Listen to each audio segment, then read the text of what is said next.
Craig Ballantyne here. Welcome to the Early to Rise video podcast show. This time I'm here with my beautiful girlfriend, Michelle, and we are coming at you to help you build your online business, okay? Because not only is she an amazing woman, but she also consults with my business and helps me show up better, and she helps entrepreneurs, mostly women, but all entrepreneurs, build their brand online. So Michelle, welcome to the Early to Rise podcast. Hey, thanks for having me. No problem, no problem. This is gonna be a lot of fun. Michelle is super funny and you are gonna rock this. So are you ready to go? I'm ready. Okay, all right. So tell us more about the specifics of your business. What do you do? Who do you help? And what's the mission that drove you into starting this business? Yeah, so I help women build online brands. And the real reason why I became obsessed with building brands online, and especially to help women, is because I want women to feel financially free. I want women to be in a place where they have a business and they are able to make their own decisions. And, whether that be to travel, whether that be to be in that relationship, it's all on their own terms. And I know what building businesses have done for me. And I want to be able to share that with as many women as I can. Okay, so just a real quick background. You have built multiple businesses, started multiple businesses. So just walk us through the timeline of that. And then we can jump into some of the real specifics, like what you do for people, how people can show up better on social media. Yeah, so 5 years ago, I started my very first CBD tea company, and I built that from the ground up. I did all of the graphics, I did all of the visuals, I created the actual formulas coming from someone that had no idea about the nutrition facts and everything. So I got a really great team of people to formulate everything for me, and then basically created this online brand. And you did like the hard work. I remember, tell them the story of like being in your apartment and putting all the tea in those bags. Yeah, so I laugh at it now, but it was one of those moments that I was like, is this a test? Is this really testing me? Because I was reaching out to food facilities, and a lot of the facilities would not share their line with a product that has CBD in it, in case it gets into other products and all that stuff. So I was getting fed up, and I really just needed to test the product. I needed to get it out there, and I needed to make it. So I sat in my living room in downtown Toronto. It was like 550 square feet, tiny, tiny little place. And I figured out how to seal tea bags, and I made it myself. I measured out exactly how much CBD needed to go in. I measured out the herbal tea, and then I bought a $50 sealer off of Amazon, and I figured out how to seal these things. And let me tell you, 1,000 tea bags a day. Yeah.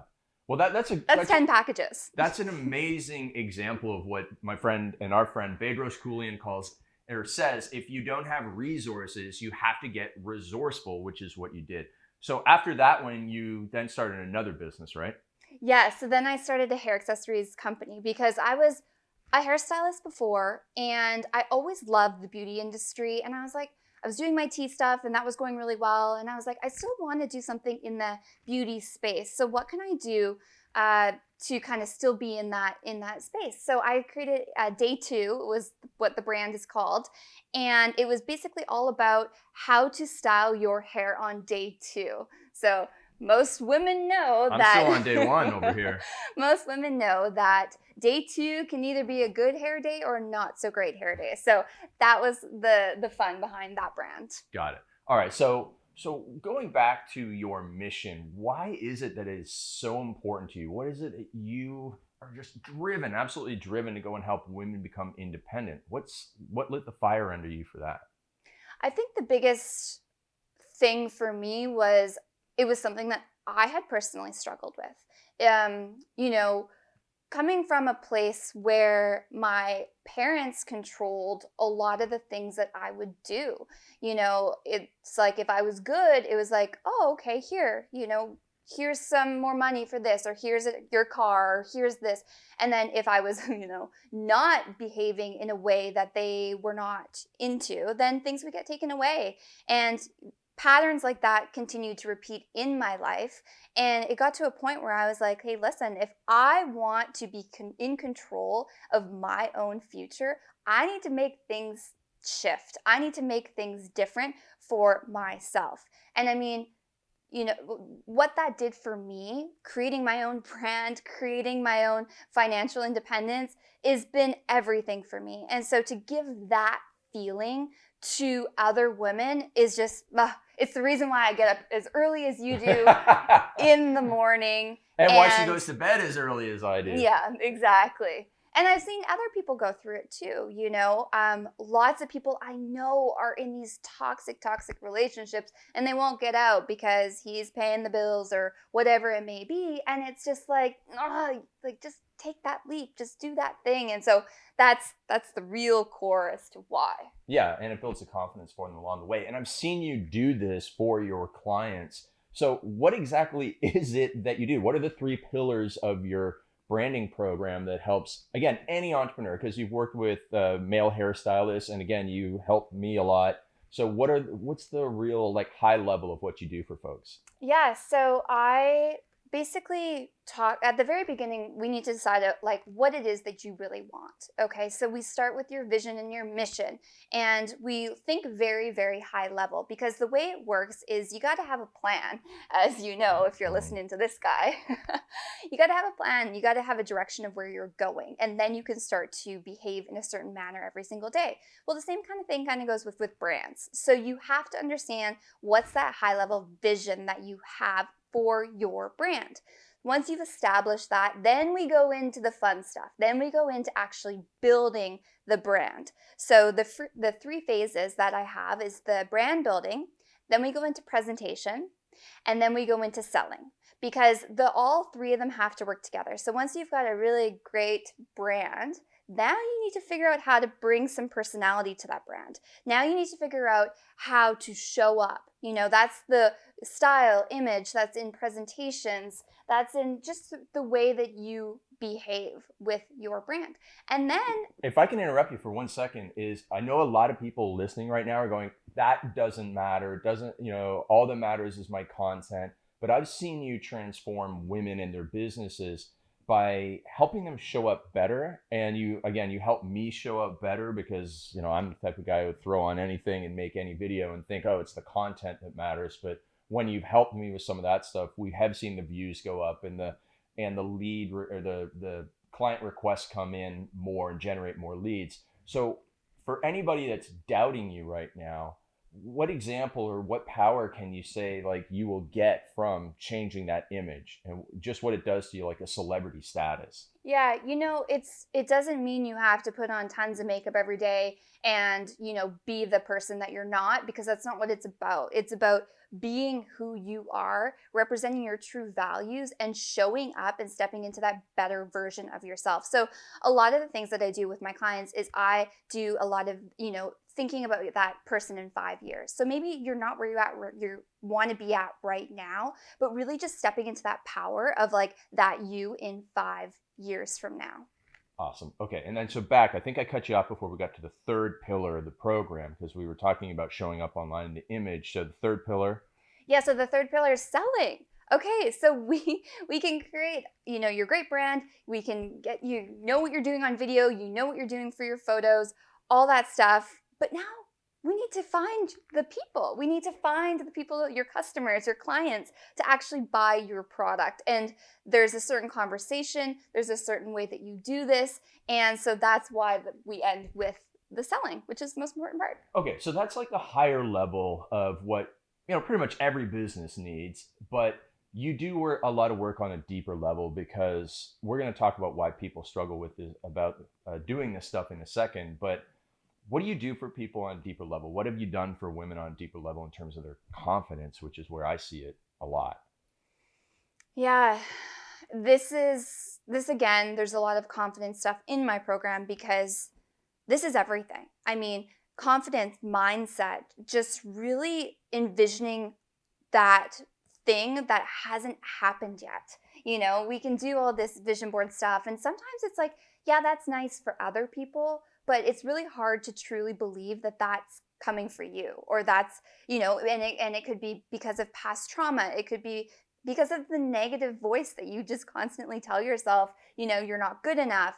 All of this stuff plays a huge role in your productivity towards actually building this thing, or maybe even having the courage to step out of your comfort zone and to make this happen, because who knows what your neighbor's going to say, or who knows what, your parents are going to say if they're not supportive. So it is a big thing. I talk about it like it's this easy thing to do, it to just step out and to build this brand and to show up online. It is hard. It is hard work, but it is achievable. And the biggest thing is that you become determined, and that when you are in alignment with your true purpose, with your true, what you are put on this earth to do, everything just doesn't feel as heavy. Yeah, absolutely. And so I think if I tell my own story about this, especially for anybody who's been watching my videos for a long, long time, if you go back to my original videos, you can tell the anxiety and the introvertedness and the low energy and the low confidence is shining through. And I was very monotone. I didn't have that high energy. And, I almost kind of made fun of people that had that high energy, but it was because I was defending myself against the low confidence. And then over the years, as I was like, I want to be better, I have to be better, and people started giving me some good feedback, that I was able to add more energy to the video, and people love the videos more. And now today, I show up with a great confidence, and the confidence feeds the energy, and the energy feeds the confidence. And so if you are a little scared to do it, you do have to step right into it. And we are going to give you a couple tips in a moment about how to get started easier. But Michelle, I want to know, why do you think people struggle so much? Why did I struggle so much? And if you ever struggled so much, why did you struggle to go online and do the videos? And what's stopping some of the people that are watching? I think it's a very unknown thing, like anything, right? It's like, I was terrified of video. I was terrified of the internet, and I am only 32 years old, okay? Like I was always giving the excuse of like, oh, I'm not good at technology, like it's not my thing and stuff. And that comes from when I was 21, I was bullied really, really bad online, and it just made me want to shut off, become really small, and not really step into the power that I have. Now that I've recognized that, I'm like, oh, come on. But if you don't take the time to actually sit with it and to think like, what are those triggers? Because we all have triggers as to why we don't do things. And maybe it's the story that you're telling yourself. So I urge you to really just, think about the things that you need to do to be successful, and think to yourself, why aren't you doing it? Something that I do is fear journaling. And fear journaling is where you write down all of your fears. And it's just getting everything out of your head. It's not saying, the good things you're grateful for or anything, but it's saying the things that you are terrified of. And there's just something about it, just getting it out of your head and getting it onto paper, that makes it seem less scary. But then what you can do is you can identify, oh, okay, this thing is what I'm fearful of, but that's actually like a 2 out of 10 on seriousness. And it just helps you kind of put it into different compartments and to really face those things, because we all have these hesitations towards showing up online or whatever it is. But the first thing is really identifying that thing for you. That's amazing. And I've seen you get up and go right into your work at like 5:30 in the morning, and you crank out that content. I've seen you doing the journaling, but I also know that you did some meditation. And so is there, aside, did meditation help you overcome some of those obstacles? And is there anything else beyond that helped you get past the initial struggles of getting started? I used to be really big into meditation, and I still am, but I would spend hours and hours at meditation classes and sound baths and all of this stuff, which is lovely, and I highly recommend it.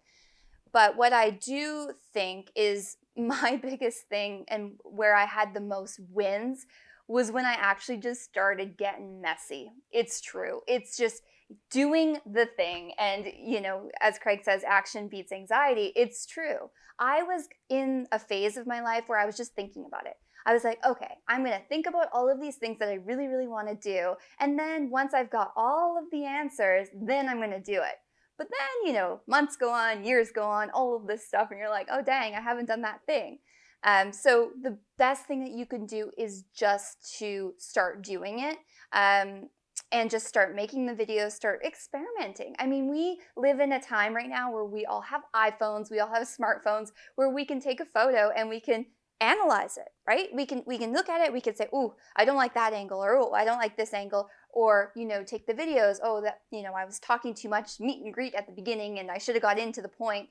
So we can actually audit our own work. It's not like we're just, taking a photo or having, a professional come in and we don't see it and then you get the end result later. So really take advantage of that instant feedback. So what are some of the big mistakes that people are making on social media? So let's get really tactical right now. You just talked about, one of them, and, we did a little video before about, not catching people's attention right at the start, because again, people do too much of the meet and greet. Hi, I'm Michelle, here I am, blah, blah, blah, blah, blah, blah, blah. It's like the 30 seconds before somebody even starts telling you what the video is about. Yeah. What are some of the other things about like backgrounds, locations, even filters, anything that people are really messing up on right now in their social media that is really easy to fix? Yeah, I think the biggest thing that I see right now is images that are blurry. It's a super easy fix. Take clear photos. Second thing is that the lighting is bad. So natural light is your best friend. And you might be living in a place that the weather's not very nice outside right now, but use your windows in your home. Go in front of a window, have your phone, in selfie mode facing you, and just walk around and you will find amazing lighting in your own house. And you might have to rearrange the furniture in the background to make it look good, which might take an extra 5 minutes, but you are in the light and people pay attention when they can see you. So that would be another tip. And if you don't have a lot of windows in your house, ring lights are great. Ring lights, they give a really strong light that has a little place for your phone, and then there's a remote control so you can buy as well. So yeah, you can get them for like $40 on Amazon, like little small ring lights, and they make a huge difference. Yeah, exactly. And they're portable too, so they can travel around with you. Yeah. As well. Okay, and then what about in terms of the content? So we talked about, most people take forever to get to the point, but okay, if they're not going to say that, how does somebody like really get that curiosity and hook in the start of the video to keep people around? Yeah, so the best way to look at videos is, what are you teaching? What are you teaching? If anything, what can you teach? I mean, I think the thing is as an expert, you have so much knowledge in your head that you forgot that not everybody knows. So really just trying to break down the video into 2 or 3 teachable things that are short and concise.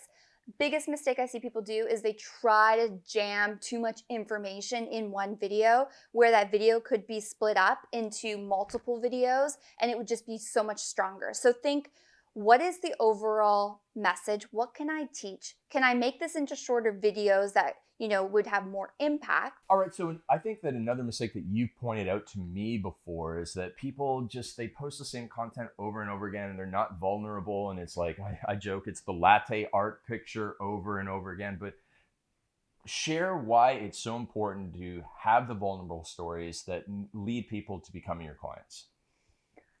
People want to connect. People want to connect. And I think with Instagram, there's a fine balance between looking too perfect and having everything professionally done, photoshopped, and being real. I think that there needs to be a blend of both of them, because in order for people to connect with you, they need to feel like you get them. You're similar. So as far as the vulnerability stuff goes, I think it's super important to, again, get yourself out of that comfort zone. Post stuff that's maybe, not super comfortable, but maybe you're taking a side on something, but do it in a way that you are teaching something. It's not just about you. It could be about you, your story, your views, your struggle, whatever that story is, but somehow tie it into about them too, about that one person that you were sharing your social media for. Yeah, that's really, really important. So let's go into some of like the biggest breakthroughs that your clients have had. I know that you have helped me with my YouTube channel. We were doing okay. Then you were like, hey, you got to take it to the next level. I took it to the next level, big growth. Also with my Instagram stuff, I would kind of default to the path of least resistance and I would do the easiest thing. You told me to take it to the next level. We get more leads, we get more sales. And then also even in our Facebook ads, you helped us there with our sales copy. So enough about what you've helped me with. What have you helped some of your female entrepreneur clients with, from confidence to growing their brands? Yeah, so I've helped women go from 9-to-5 jobs to building brands and showing up online like they've been doing it for years. And it's just the best feeling to watch these women just really step into this powerful version of themselves. And it's just been such a rewarding experience. I've also helped women build brands from brand new. So, building podcasts, building health and wellness brands as well. So that's been really cool to see. And then I've also worked with women who already have existing brands, but they kind of tried to do it themselves, which a lot of people do. They're like, oh, I'm going to go onto Canva and I'm going to make my own logo and I'm, going to do everything myself and then cross my fingers and hope that everything happens. And they really just realized that, hey, they needed someone to help them with that. So it's been an extremely rewarding experience for all of those clients, the people that are kind of just making the transition into being an entrepreneur, the women that have been doing it, and then the women that are starting a new business completely that have been in the space as well. Yeah, and I've seen you create amazing content plans for men and women, done for you day by day. That's another amazing thing that you're able to do for people. Now, what do you say, somebody's listening to this and going, this all sounds great. And I bet that you can do it, and I'm sure that your clients can do it, but I don't believe that I can do it, or I'm still fearful of doing it. What would you say to somebody who still is making those excuses to themselves? How bad do you really want it? That's what I would say to them. I would say, how bad do you really want to be successful? How bad do you really want to help people? How bad do you really want to make an impact? Because that's what it comes down to. It comes down to how much in alignment are you? And from there, if they're like, I'm all in, if there's just this one thing, then we work on that one area. Then we work on that one block that's holding them back. And quite often that has to do with confidence and mindset and really just figuring out what that thing is and doing some practices around it to get that out of the house. Yeah, and then it's another thing that they need to get out of the house of their head is the vision and mission and purpose. So maybe another woman or maybe a man watching this is going, well, I don't know what my vision and mission and purpose is. And, I'm not as clear as you, Michelle. Like, how the heck do I know what I should do next, whether I'm working a 9-to-5, whether I want a career change or whether I finally want to start that business, or even if they have a business, how the heck do I get the purpose and alignment? I think here's the funny thing about this. It's like I have people come to me all the time, and I have conversations with people all the time, and they're just like, I don't know what to do with my life. I don't know, I want to do this one thing and I want to do this one thing. The first thing that I would do is get rid of all of the noise. There are so many opinions out there, and the best opinion, I promise you, the best opinion is from you, is from your gut, is from your intuition. Because when I was going through life and when I was doing all of the different jobs that I was doing, working in advertising agencies, working for different food companies, I had this feeling inside of me that I was meant to do more. And I kept ignoring it. And I was constantly in conflict with myself. So if you are kind of in a place where you're like, I'm not sure what my passion and my vision, all this stuff is, look inwards, not to get all woo-woo on you, but truly get into a silent room where there's no distractions. Your kids aren't running around, dogs fed and happy, and just really sit in silence and really just focus on breathing. You can go into a meditation and just to really ask what it is that you want. And I promise you, your purpose and your vision and your mission will come to you in a maybe kind of a puzzle format. You'll start to get these ideas, start to act on them, start to think of who can I connect with? Who can I connect with that might have some more knowledge than I do on this one thing? Maybe that person knows somebody. So start talking about it. Start being curious, start doing a little bit of research around those maybe new ideas that you have, because that's the only way you're going to get clarity. Sitting and thinking and asking your friends, asking your mom, asking your dad who have maybe lived different lives that you want to live, you're not going to get the answers that you want. So first of all, start with yourself and really just ask yourself what it is that you want without any distractions, and then start to reach for people. And they might not even be in your network. Reach for people that might have already done it, might have, a connection to someone else, and just see how you can bring value to their life, and just start to make friends. Make friends with the people that you want to go in the right direction with. Absolutely amazing. I think this is a great place to end it, and to ask, all the question that all those people are asking out there is, how the heck do I get in touch with you, Michelle, aside from dropping a comment here in the YouTube video? But how do I get in touch with you? Where do you find you on social and your website? Yeah, so I'm most active on Instagram. So my Instagram is Michelle Kavanagh, all one word, and it's MichellelleKavaNaghh. And it's just my full name.com for my email, or for my website. So MichelleKavanagh.com? You got it. But there's only one H in MichelleKavanagh.com. That's right. And there's two H's in the Michelle Kavanagh on Instagram, just because the other one was already taken. You got it. Yeah, absolutely. So you'll find her. You can find her through my Instagram channel as well. I often feature her because ugly old me needs a beautiful woman in some of my posts. You're not bad. Oh, okay. You're not too bad. All right. So listen, go out there, build your brand, build your business, and live the life of your dreams with Michelle's advice. And we'll see you on the next show.